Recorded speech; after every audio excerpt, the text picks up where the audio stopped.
Egunon, laugarren domeka honek hau desagertzen da. Jaunen aurkezpenaren eguna ospatzen dugulako. Egun honetan argia eta bizita konsagratuari lotuta jatorko. Ohikoa denez, kandelen bedeinkapenerako itxunia egiten da Eukaristia liturgiaren aurretik. Momentu horrek bateoko momentua dakarko gogora. Orduan be fedearen ikurdan kandelia jasoten duguta. Hain zuzen be, fedea bakarrik bizten ez dan kandeliaren antzekoa da. Beste zu batek biztu egin behar dau fedea. Izan be, fedea ez da geure gandik ezaugarri. Pertsonal edo norbere ahaleginaren emaitzalez sortzen dan alderdia. Fedea doa alez jasoten da beste kristau batzuek euren fede esperientzia. Helara zoten deuskunean. Fedea jaso ondoren ezinbestekoa da jagutia. Amatago egin leiken kandela balitzlez. Eta amatago eskero, barriro biztu daiteke, baina ezinbestekoa da biztuta dagoan zuagaz. Norbaiten fede biziagaz konektatzea, ordan oparia da, eta zaindu egin behar dugu. Barrio itzal daitekelako, ez da bermatuko jabetza, sustatu eta jagon egin behar dugun altxorra baino. Jai honetan beraz, argi aurrez aurre agertzen jaku. Besteak beste Kristo, herrien argi, dala autortzen dauan Simeon jakintxoaren berbei esker. Herriak beharrezko dabe Kristogan sinisten daben engantistira egiten dauan argi hori.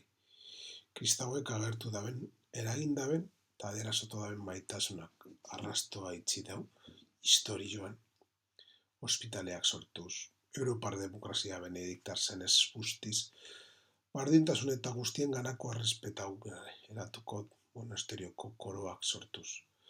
Argi horrek distira egiten dau. Egun honetan, euren eguna ospatzen daben konsagratuengan, ze argi agertzen da konsagratuek, hain zuzen be gizarte honetan premiazkoa dan argia izan be.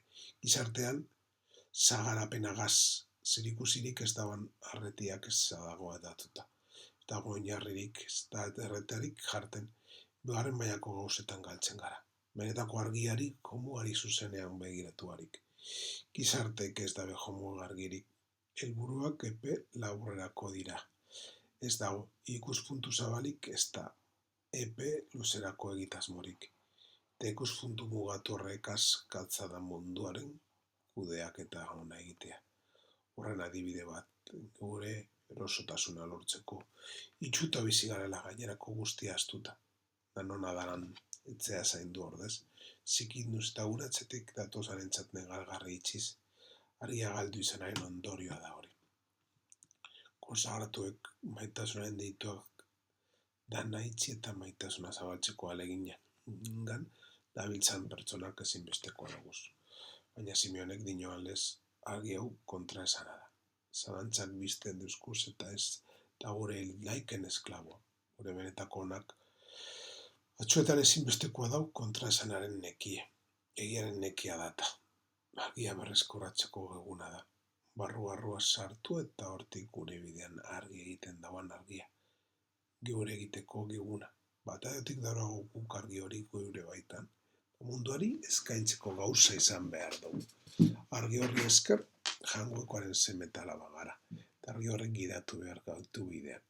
Jonaren aurkezpaen eguna argiaren batearen fedearen biziera konsagratuaren garrantzia nabarmentzen da.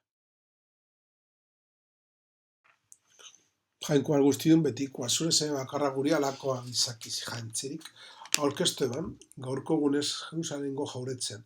Izu jauna handi horrek aurkeztu gaitezela geure bihotz garbi zure aurrean. Esan dugu moduan gaur jaunaren aurkezpena ospatzen dugu, ez dugu ospatzen laugarren domeka urtean zeharrekoa.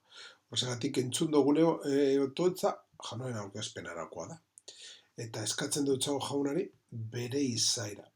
Jainkotiarren txikierra jaio barria dala, tenplon aurkeztu da aurragi zaharagilen. 40 egun geroago aurkezten da. Oraintze dugu jauna aurkeztua. Eta ez gu, eta gu be Kristok egin dauan lez aurkezteak izan behar gara. Anima garbi aurkeztu behar dutxago. Jaunari bedeik birpiztuago jaunaren beraren lekuko izateko. Gure bizitzan arima garbi aurkeztua hartu egin behar dugu. Atsegin dakizula jauna, eleiza pozik egiten dutzugun eskaintza. Zeuk nahi izan dozuta, zure seme bakarra bildozgarbi zuri eskaini izatea munduaren bizirako. Oparien gaineko otoitzean, Kristo jaunaren aurrean orkesten dan lez, hainbeste aur orkesten diran lez, bere izena galdetzen eta bateatu egiten dira. Gaur posarren gure erredinizioaren sakramentu bihurtuko diren eskaintzak orkesten duguz. Zeruko atiak parez pare edegi euskuzan Kristoren sakrifizio bakarraren memoriala ospatzeko erabiltzen diren eskaintza horrek. Zu esala betikoa da zure semea, gaurko gunez eskaini eben jauretzean, eta Espiritu Santuak adira zueban. Israelen ospea eta nazioen argia zalabera. Prefazio honek ekaten deu berezkoa da egunekoa, eta gauza paradogikoa behar orkesten dau. Jangoikoa eternoa danean, temploan orkesten da. Baina erakusten dagoena da espiritua. Eta hau da bat egunean behera joten dana Jordan ibaian be, eta irekiko dau zerukoa du, zerukak eta txoko dugu, hau da nire seme maitea. Hau da jangoikoaren maitasuna. Hau da jangoikoaren maitasuna ekarri koskuntzan haintza eta argile. Haintza gizarterako onerakoa dela. Eta argia egiten laguntzen duzko erakusteko gure horrean dagoena gure anaiarra badala. Eta danentzako argile da. Eta horrezagatik kantuta hartu behar dugu gure ateak eta gure lehioak irekita euki behar dugu. Argiari laguntza ez, argiaren sarrera errasteko. Simeon itxaropenaren bete dozun jauna, emoigozu Eukaristioni asker zure graziaren betea. Eta gizuare gila horretik Kristo besoetan hartzeko pos izan eban lez, geuk ere jaunaren bidera guazenok betiko bizia jadetxe degura. Eukaristia baitzean jaso barri dugu sandoain santoi eragiten jake referentzia. Espukizunaren bidez beteten gara jangoikoaren grazia. Simeon itxaropenak beteten dodazan lez. Jauna, gureak betetera dato. Orkezpenak betierako bizitzan ateak edegitzen deuskuz guztioi.